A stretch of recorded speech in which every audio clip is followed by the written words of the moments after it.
The live TV, सच सबसे आगे।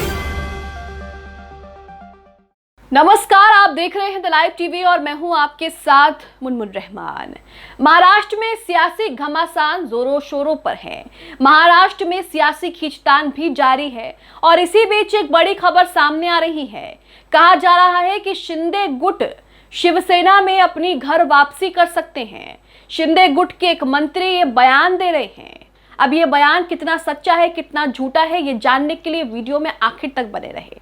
दरअसल दोस्तों, मराठी न्यूज़ चैनल्स पर इस तरह की खबरें और इस तरह के बयान चलाए जा रहे हैं जिसमें कहा जा रहा है कि महाराष्ट्र के मंत्री शंभूराज देसाई ये बात कह रहे हैं कि अगर उद्धव ठाकरे फ़ोन करके उन्हें बुलाते हैं तो वो घर वापसी को तैयार हो जाएंगे। यानी कि उद्धव ठाकरे शिवसेना वाले गुट में वो घर वापसी को तैयार है। इस तरह के बयान मराठी न्यूज़ चैनल्स पर चलाए जा रहे हैं। सबसे पहले आप अपनी स्क्रीन पर ये जो ट्वीट देख रहे हैं, ये ट्वीट शिल्पा बोडके ने किया है। शिल्पा बोडके के बारे में आपको बता दूं, शिल्पा बोडके उद्धव ठाकरे शिवसेना गुट की प्रवक्ता हैं।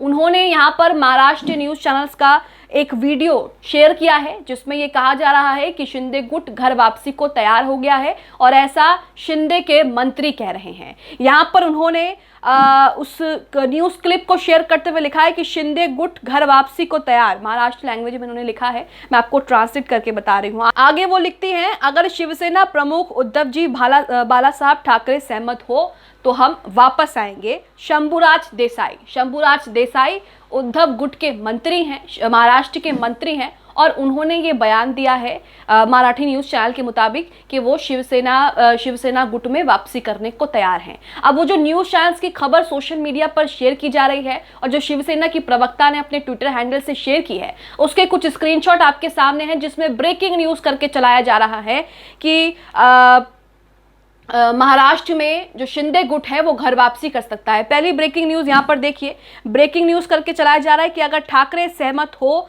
तो हम सकारात्मक प्रक्रिया देंगे। दूसरी ब्रेकिंग न्यूज़ देखिए जिसमें लिखा है कि शिवसेना नेता शंभूराज देसाई का बड़ा बयान। और तीसरे में लिखा है कि अजीत पवार की एंट्री से शिवसेना में नाराज़गी है। तो यहाँ पर आप देख रहे हैं कि मराठी न्यूज़ चैनल्स पर सुबह से ही ये खबरें चलाई जा रही हैं कि शिंदे गुट घर वापसी कर सकता है। दूसरी तरफ महाराष्ट्र में लगातार सियासी घमासान मचा हुआ है शिंदे और अजीत पवार के बीच। कहा तो ये भी जा रहा है कि अजीत पवार के एनडीए में शामिल होने से शिंदे ना घर के रहेंगे ना घाट के रहेंगे, ना कि यानी कि शिवसेना से अलग होते हुए शिंदे ने अपनी नई पार्टी बना ली और अगर बीजेपी से वो अलग होते हैं तो ना वो घर के रहेंगे ना घाट के रहेंगे। इसी को लेकर महाराष्ट्र में जो कुछ सियासी खींचतान चल रहा है वो भी हम आपके सामने रख रहे हैं। यहाँ पर देखिए, महाराष्ट्र में लगातार मुख्यमंत्री पद को लेकर अलग अलग तरह की खबरें आ रही हैं। जैसे ही अजीत पवार एनसीपी से विद्रोह करके महाराष्ट्र के साथ सरकार बना ली, एनडीए में शामिल हो गए, तब से ही विपक्ष के नेताओं की तरफ से कहा जा रहा है कि शिंदे का जाने का वक्त आ गया है, अजीत पवार अब मुख्यमंत्री बनेंगे। वहीं अजीत पवार ने भी मुख्यमंत्री बनने की इच्छा साफ साफ जता दी है और कहा है कि वो चाहते हैं कि महाराष्ट्र के वो मुख्यमंत्री बने। वहीं आपको बता दें कि एकनाथ शिंदे के जो समर्थक विधायक हैं, नेता हैं, वो भी लगातार बीजेपी और अजीत पवार से नाराज हैं विभाग बंटवारे को लेकर। यहीं आपको बता दें कि दोनों के बीच घमासान मचा हुआ है।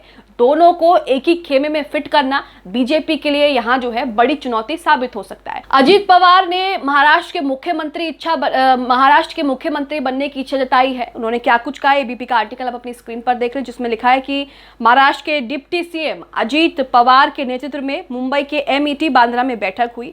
इस दौरान अजीत पवार ने यह कहा कि मैंने 5 बार डिप्टी सीएम के रूप में शपथ ले ली है और ये एक रिकॉर्ड बन गया है, लेकिन गाड़ी यहीं पर रुक गई है, आगे नहीं बढ़ पा रही। मुझे तहे दिल से ऐसा लगता है कि मुझे राज्य का प्रमुख यानी कि साफ है कि मुख्यमंत्री बनना चाहिए। मेरे पास कुछ प्लान हैं जिन्हें मैं कार्यान्वित करना चाहता हूं और इसके लिए मुझे मुख्यमंत्री बनना जरूरी है। तो यहाँ पर आप देख रहे हैं कि अब मुख्यमंत्री पद को लेकर दोनों के बीच घमासान देखने को मिल सकता है। शुरू से ही ये कहा जा रहा है, अटकलें लगाए जा रहे हैं कि मुख्यमंत्री पद के लिए जो है अजीत पवार से बीजेपी ने डील कर ली है। कई मंत्रियों ने, विपक्ष के नेताओं ने ये कहा है और अब इसी को लेकर किस तरीके से चीजें जो है वो कुछ थोड़ी बहुत साफ हो रही हैं। वहीं आपको बता दें कि महाराष्ट्र का जो सियासी खींचतान है उसकी झलक दिल्ली में भी देखने को मिली। एनसीपी के नेता शरद पवार, एनसीपी के प्रमुख शरद पवार दिल्ली में अपनी कार्यकारिणी बैठक में हिस्सा लेने के लिए पहुंचे, तो उस दौरान उनके घर के बाहर पोस्टर लगाए गए और इस दौरान एनसीपी दिल्ली दफ्तर के बाहर भी अजीत पवार के खिलाफ कई तरह के पोस्टर लगाए। आपको बता दें कि दिल्ली में एनसीपी प्रमुख शरद पवार के घर के बाहर पोस्टर लगाए गए। पोस्टर में ये लिखा गया कि सच और झूठ की लड़ाई में पूरा देश शरद पवार साहब के साथ है और भारत का इतिहास की इसने कभी धोखा देने वाले को माफ नहीं किया है। वहीं दिल्ली में अजीत पवार के खिलाफ भी पोस्टर देखने को मिले।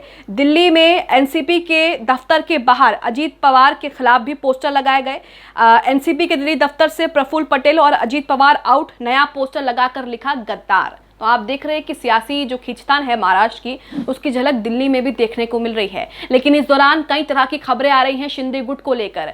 लगातार ये खबरें सामने आ रही हैं कि अजीत पवार के सामने आने से शिंदे गुट को बड़ा झटका लगा है, क्योंकि शिंदे गुट के जो विधायक हैं, जो समर्थक नेता हैं, उन्हें मंत्री पद मिलने को लेकर यहाँ पर जो है खासा चिंता जताई जा रही है। वहीं अब ये भी कहा जा रहा है कि शिंदे गुट के नेता शंभूराज देसाई जो हैं, वो उद्धव गुट में वापसी करने को लेकर बड़ा बयान दे रहे हैं। हालांकि इस तरह की खबरें किसी न्यूज़ वेबसाइट पर देखने को नहीं मिल रही हैं, लेकिन मराठी न्यूज़ चैनल्स पर इस तरह की खबरें जो हैं वो लगातार दिखाई जा रही हैं। नेताओं के बयान दिखाए जा रहे हैं और यही बातें कही जा रही हैं कि शिवसेना, शिंदे गुट के शिवसेना के मंत्री जो है वो लगातार उद्धव गुट में जाने की बात कर रहे हैं।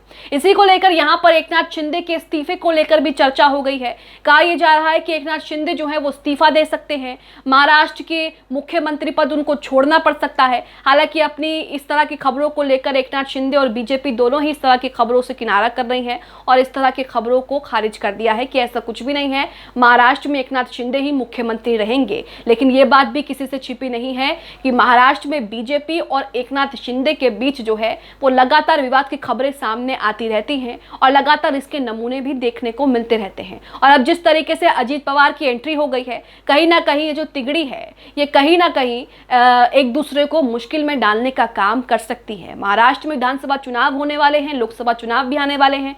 ऐसे में सीटों के बंटवारे को लेकर बीजेपी और एकनाथ शिंदे के बीच में पहले से ही घमासान मचा हुआ है। अब यहाँ पर अजीत पवार की एंट्री भी हो गई है, वो भी अपने साथ 40 से 50 विधायकों के समर्थन का दावा कर रहे हैं। तो कहीं ना कहीं महाराष्ट्र की सियासत में अभी और भी जो है कई रंग, कई नए मोड़ देखने बाकी हैं। आप इस खबर को लेकर क्या सोचते हैं? जिस तरीके से महाराष्ट्र में लगातार सियासी खींचतान हो रहा है, लगातार महाराष्ट्र में सियासी उठापटक हो रहा है, महाराष्ट्र के सियासी घटनाक्रम पर आप क्या सोचते हैं? हमें कॉमेंट बॉक्स में कॉमेंट करके जरूर बताएं। द लाइव टीवी, सच सबसे आगे।